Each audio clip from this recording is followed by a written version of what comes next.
Hello everyone, গ্যানজামের Bangla tutorial সিরিজের আরেকটি নতুন ভিডিওতে আপনাদের সবাইকে স্বাগতম জানাচ্ছি। আমি মোহাম্মদ শাহেদুজ্জামান শাহেদ।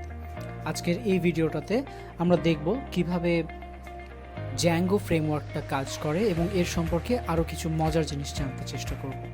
তো চলুন শুরু করে দেওয়া যাক তাহলে। আজকের ফ্রেমওয়ার্ক অ্যান্ড জ্যাঙ্গো এই পার্টটাতে আমরা জ্যাঙ্গোর সাথে মিট করব। কেন জ্যাঙ্গো ফ্রেমওয়ার্কটাকে ব্যবহার করা হয় এত বেশি সেটা জানার চেষ্টা করব। কিভাবে একটা জ্যাঙ্গো ওয়েবসাইট কাজ করে সেটা বুঝতে চেষ্টা করব এবং প্র্যাকটিক্যালি বর্তমান বিশ্বে কোন কোন ওয়েবসাইট জ্যাঙ্গো ফ্রেমওয়ার্কটাকে এখনই ব্যবহার করতেছে এবং আমরা একটা লাইভ একটা ওয়েবসাইট কিভাবে কাজ করে সেটা একটা এক্সাম্পলও দেখব।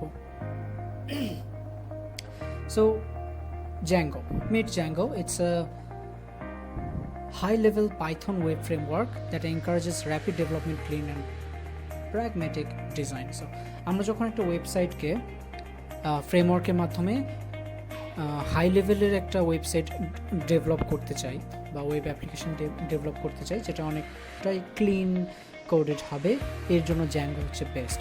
যেটা কি করে একটা ওয়েবসাইট তৈরি করা বা একটা ওয়েব অ্যাপ্লিকেশন তৈরি করাটাকে অনেক বেশি সহজ করে দেয়, অনেক বেশি কুইকলি অনেক বেশি দ্রুত কাজটা কমপ্লিট করতে সহায়তা করে এবং এই জিনিসটা যেটা করে যে অনেক কম কোড করে বেশি পাওয়ারফুল কাজ করে ফেলার একটা চান্স দিয়ে দেয়। দ্যাটস ওয়াই আমরা যেটা করতে পারি যে জ্যাঙ্গোতে খুব বেশি কোড না করেও অল্প কিছু কোড করে অনেক পাওয়ারফুল অপারেশনগুলো হ্যান্ডেল করতে পারি। এবং জ্যাঙ্গোর যে ব্যাপারটা, এটা হচ্ছে ব্যাক এন্ডে কমপ্লিটলি রিটেন ইন পাইথন। এটা সম্পূর্ণই পাইথন দিয়ে তৈরি করা একটা ফ্রেমওয়ার্ক এবং এটা সর্বপ্রথম 2003 সালে তৈরি করা হয়েছিল যাতে করে এটা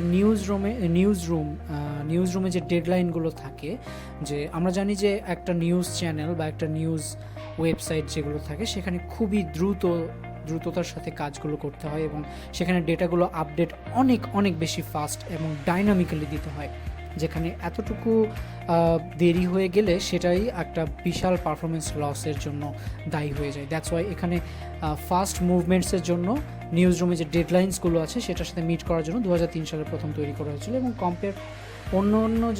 অন্যান্য যে ওয়েবসাইটগুলো ওয়েব ফ্রেমওয়ার্কগুলো আছে সেগুলোর সাথে মার্কেটে জ্যাঙ্গোর যে পাওয়ারটা সেটা এক্সট্রিম লেভেলের ফাস্ট একটা অ্যাক্সেস দিয়ে দেয়। দ্যাটস ওয়াই জ্যাঙ্গোর ওয়েবসাইটটাতেও যদি আমরা ঢুকি সেখানে এরকমই আমরা দেখতে পাই যে a framework that is made for meet your deadlines. So why Django? It's ridiculously fast. এমন একটা ওয়েবসাইট তৈরি করতে চান আপনি যেটা অনেক বেশি ফাস্ট হবে এবং অনেক বেশি লাইট ওয়েট হবে, অনেক বেশি হাই অ্যাক্সেস দিবে, সেটা হচ্ছে জ্যাঙ্গো দিয়ে তৈরি করা যায়। That's why Django fully loaded. জ্যাঙ্গোর যে জিনিসগুলো আছে যেমন user authentication, content administration, security, site mapping, URL mapping, এই জিনিসগুলো সম্পূর্ণভাবে আমরা চাইলে স্ক্র্যাচ থেকেও তৈরি করতে পারি, আবার প্রয়োজনে নিজেদের তৈরি করা জিনিস বারবার কপি পেস্ট করে আবার ব্যবহার করতে পারি, কিংবা ওয়ার্ল্ড ওয়াইড যে জ্যাঙ্গোর লাইব্রেরিগুলো আছে বিভিন্ন গিটহাব, গিটল্যাব, এগুলোতে শেয়ার করা যে রিসোর্সগুলো আছে জ্যাঙ্গোর, সেই রিসোর্সগুলোকে পর্যন্ত আমরা ফ্রি জাস্ট লিঙ্ক থেকে ক্লোন করে সেগুলোকে রিইউজ করতে পারি, সেগুলোকে ডাউনলোড করে মডিফাই করে আমাদের নিজেদের প্রয়োজন অনুযায়ী মডিফাই করে ব্যবহার করতে পারি।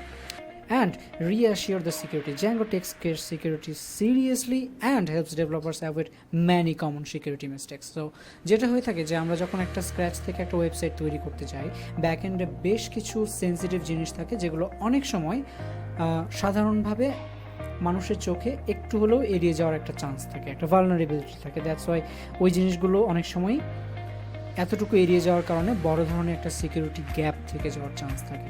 এই জিনিসগুলো জ্যাঙ্গোতে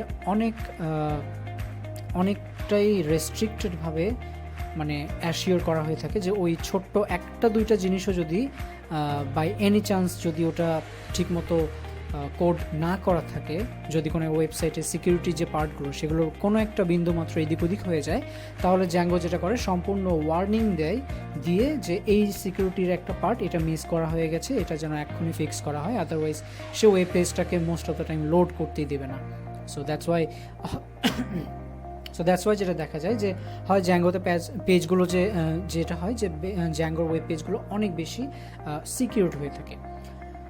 আর এটা কিভাবে কাজ করে, এটাও মডেল ভিউ কন্ট্রোলার এই সিস্টেমে কাজ করে। এটা সম্পর্কে আরেকটু বিস্তারিত আমরা এর আগের ফ্রেমওয়ার্ক অ্যান্ড অটোমেশন পার্ট 1 যে ভিডিওটা, সেটাতে আমরা ডিসকাস করেছি। আপনারা যদি ভিডিওটা মিস করে থাকেন, ডেসক্রিপশন বক্স দেওয়া লিঙ্ক থেকে এক্ষুনি দেখে আসতে পারেন যে জ্যাঙ্গো ফ্রেমওয়ার্কটা কীভাবে মডেল ভিউ এবং কন্ট্রোলারের মাধ্যমে কাজ করে।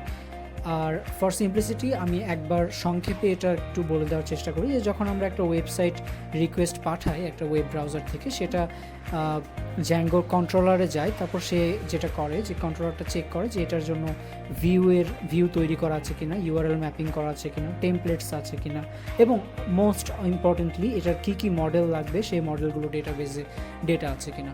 তারপর সবগুলোকে সে কী করে, মডেলগুলো থেকে ডেটা নেয়, নিয়ে ভিউয়ের জন্য টেমপ্লেটস খুঁজে বের করে, তারপর টেমপ্লেটসে অ্যাপ্রোপ্রিয়েট ডেটাগুলো বসিয়ে একটা ভিউ ক্রিয়েট করে যে ইউআরএলটাতে রিকোয়েস্ট পাঠিয়েছি বা পাঠানো হয়েছে একটা ব্রাউজার থেকে, সেই ইউআরএলের জন্য স্পেসিফিকভাবে একটা HTML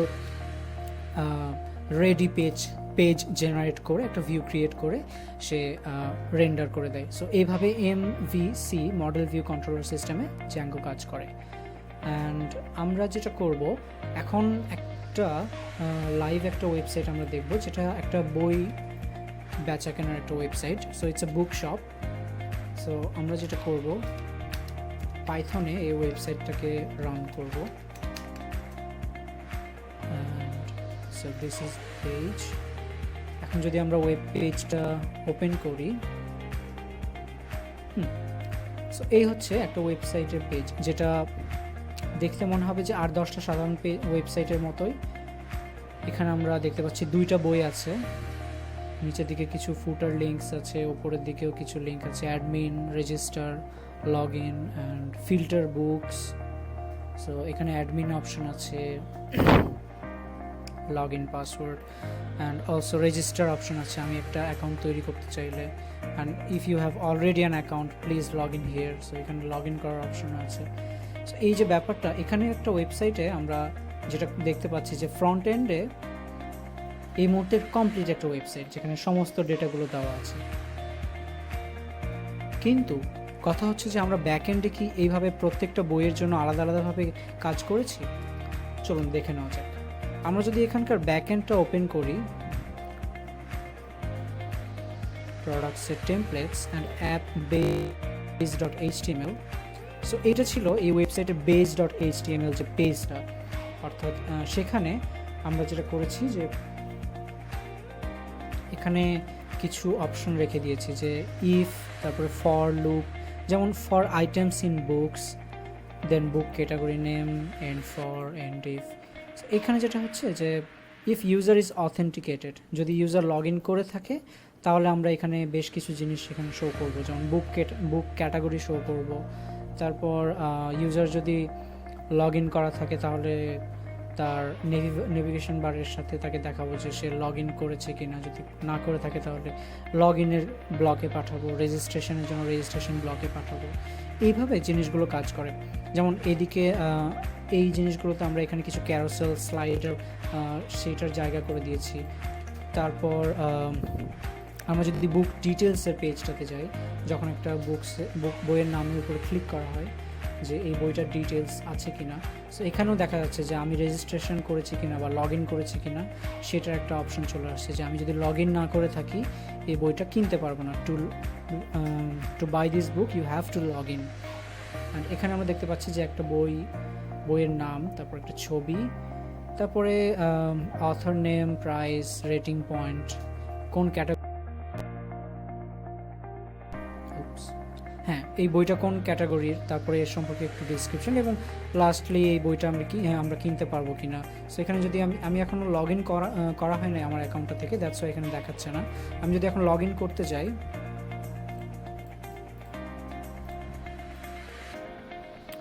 ঠিক আছে। সো হ্যাঁ, এখন দেখাচ্ছে যে add to cart and number of items total. আমি কয়টা বই, এই বইটা আমি কয়টা কিনতে চাই, 1টা 2টা। সো আমি জাস্ট সেই কয়টা লিখে আমি অ্যাড টু কার্ট দিলে আমার কার্টে অ্যাড হয়ে যাবে। প্লাস এখানে একটা কার্ট অপশন চলে আসছে, যেটা আগে ছিল না। লগ আউট অপশন চলে আসছে, এটাও এখনই মাত্র আসছে। অর্থাৎ আমি যখন লগ ইন করেছি কি করি নাই, এটা আমার ওয়েবসাইটটা এখন বুঝতে পারতেছে, মানে সে এখন আমাকে ট্র্যাক করতে পারতেছে। এরপরে যদি আমি দেখি, এখানেও আমার আগে লগ ইন টু বাই এরকম একটা অপশন ছিল, সেখান থেকে আমার এখানে অ্যাড টু কার্ট অপশন আসছে। সো আমি যদি এখন কম্পেয়ার করার জন্য 2টা বইয়ের ডিটেলসে যাই, দেখা যাবে যে 2টা বইয়ের ডিটেলস একদমই সিমিলার পেজ, যেখানে জাস্ট আমাদের ডেটাগুলো একটু আলাদা, এছাড়া আর কোনো পার্থক্য নেই। 2টা ওয়েবসাইটে একদমই সেম লেভেলের ডেটা, শুধুমাত্র ডেটাগুলো ডেটাবেস থেকে যখন নিয়ে আসা হয়েছে এগুলো একটু আলাদা করে দেওয়া হয়েছে। ব্যাকগ্রাউন্ডে আমরা যদি দেখতে যাই যে আমি কোন কোন ওয়েবসাইট লিঙ্কগুলোতে ক্লিক করেছি, কোথায় কোথায় কাজ করতেছি, এগুলো সবগুলোই আবার আমাদের সার্ভারের টাইমলাইনে, সার্ভারের টার্মিনালে এগুলো সম্পর্কে বিস্তারিত ডেটা ট্র্যাক করা হচ্ছে। আবার এখানে যদি দেখতে চাই যে আমাদের এখানে বইয়ের নাম, এখানে কিন্তু আমরা ডাইরেক্টলি লিখি না, জাস্ট বুক নেম এই পর্যন্ত কোডটা আমি করেছি, যেটা কিনা এখানকার বুক নেম এই পর্যন্ত। এই বিকামিং এই নামটা কোথা থেকে আসছে, বুক ডিটেইল ডট নেম, এই যে লাইনটা, এটার মাধ্যমে ব্যাকগ্রাউন্ডে সে ডেটাবেস থেকে এটা নিয়ে আসছে। একইভাবে author name, price, rating point, category name, এই জিনিসগুলোর ক্ষেত্রেও অথর, প্রাইস, রেটিং, ক্যাটাগরি, এগুলো শুধু আমরা একটা ওয়েব পেজের জন্য কোড করেছি, যেটা সব ওয়েব পেজেই সেম। কিন্তু স্পেসিফিক একটা বইয়ের জন্য কি হবে সেটা আমাদেরকে কি করেছে, এভাবে ব্যাকগ্রাউন্ডের ডেটাবেস থেকে একটা ফ্রেমওয়ার্কের মাধ্যমে আমরা নিয়ে এসেছি। এই ওয়েবসাইটের যে কোডটা, এটা আমরা করেছি পাইচার্ম সফটওয়্যারের মাধ্যমে, এবং এটা পাইথন এবং জ্যাঙ্গোর মাধ্যমেই করা হয়েছে। So back to the work. So what is next? Next is there are very much number of websites, millions of websites that are made of Django, including YouTube, যেটা বর্তমান সময়ে সব থেকে বেশি ভিডিও দেখার ওয়েবসাইট হিসেবে ব্যবহার হচ্ছে। নাসা, তাদের ওয়েবসাইটটাও Django দিয়ে তৈরি। Pinterest, যেটা অনেক গুগল সার্চ ইঞ্জিনে যে কোনো সময় সার্চ করা ছবির সার্চ রেজাল্টগুলোর মধ্যে সব থেকে বেশি রেজাল্ট আসে Pinterest থেকে। এরপর ইনস্টাগ্রাম, যেখানে মানে কি বলবো, ছবি শেয়ার করার একটা সোশ্যাল মিডিয়া সব থেকে বিশাল, ফেসবুকের থেকেও ধীরে ধীরে এটা গ্রো করতেছে। আরেকটা হচ্ছে স্পটিফাই মিউজিক। এরকম আরও অনেক এক্সাম্পলস আছে যেগুলো থেকে বোঝা যায় যে জ্যাঙ্গো কতটা বেশি ব্যবহার হচ্ছে। কেন ব্যবহার হচ্ছে? কারণ ফ্রেমওয়ার্কের মাধ্যমে আমরা যখন ডেটাবেস অ্যান্ড আদার থিংস আমরা ব্যবহার করে একটা ওয়েবসাইট তৈরি করি, সেটা অনেক অনেক বেশি এফিশিয়েন্ট হয়ে যায়। সো এই ছিল আমাদের আজকের এই ভিডিওটাতে। আশা করছি ভিডিওটা ভালো লাগলে লাইক করবেন, শেয়ার করবেন এবং অবশ্যই সাবস্ক্রাইব করে জ্ঞানজামের সাথেই থাকবেন। সবার সাথে আবারও দেখা হবে, আবারও অন্য কোনো একটা ভিডিওতে। সেই পর্যন্ত সবাই ভালো থাকবেন। আমাদের এই সিরিজটা আজকের ভিডিওটার মাধ্যমে এখানেই শেষ হচ্ছে।